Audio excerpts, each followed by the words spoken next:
Kacakufka Falalowga Netanyahu markii ugu horeysay uu noqday ra'iisul wasaare Benjamin Netanyahu waxay warbaahinta Israa'iil ku tilmaamtay sixroole sababtan waxay ahayd awoodda uu lahaa inuu ka gudbo caqabado badan oo soo food saaray iyo sida uu jiray darbiye siyaasadeed oo aysan cidina filayn inuu ka gudbi doono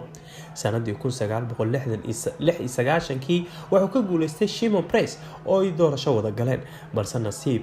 ama khibrada siyaasadeed ee Netanyahu ayaa laga yaabaa in cimrigeedii dhamaaday waxa hadda soo baxay in baaritaan boolis ee ku saabsan fadeexada musuqmaasuq inay hadda isu bedelayaan dacwado sal adag oo maxkamad tagi kara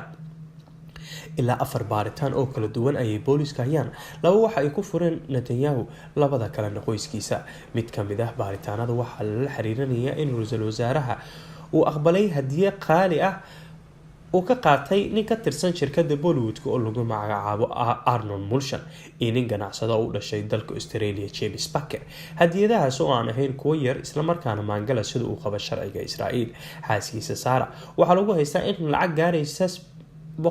$113,100 oo cunto dalaba guriga loogu keeni jiray si aan waafaqsanayn sharciga warbaahintu waxay aad inta badan saaraysaa haaska oo la sheegay inay iyadu sabab u tahay in ra'iisul wasaaraha uu ku noolaado nolol aad u sareysa oo qaali ah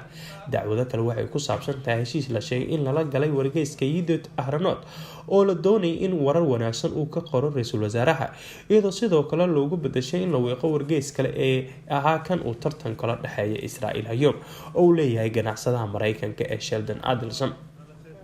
codsiga oo laga duubay wada sheekaysi telefoon ee dhexmaray Netanyahu in lagu magacaabo Arnon Moses oo ah daabacaha wargeyska Yidiot ayaa qayb kamid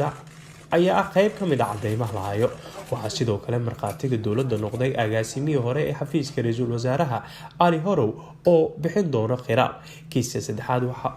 waxaa loo haystaa garyaqaanka ra'iisul wasaaraha iyo nin Netanyahu ay qaraabiyihiin oo lagu magacaabo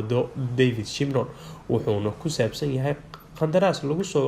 gadaya maraakiibta gujista dacwada afraad oo ay booliska baarayaan ayaa ku saabsan nin lagu magacaabo Shalom Filber oo ah madaxa guddiga dhexe ee xisbiga Likud kaas markii dambe Netanyahu u magacaabay agaasimaha guud ee wasaaradda isgaarsiinta kadib uu ninkaas xogo sira siiyay shirkadda Bazer xilli la waday in qorshe dib u habeen loogu sameeyo nidaamka isgaarsiinta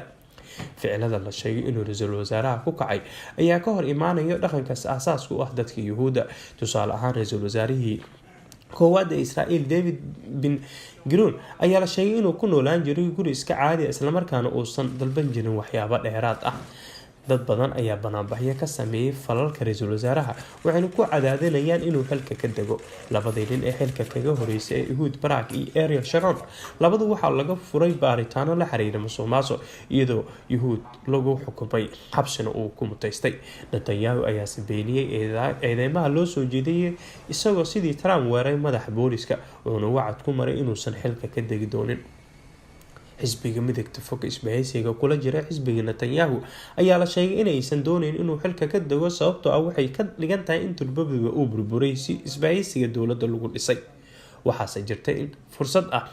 haddii ay Iran sii wado howlaheeda Suuriya iyo Lubnaan loona arki karo halis ku soo food leh Israa'iil in shacabka indhaha ka daboolan doonaan fadeexada musuqmaasuq lana taageeri doono Netanyahu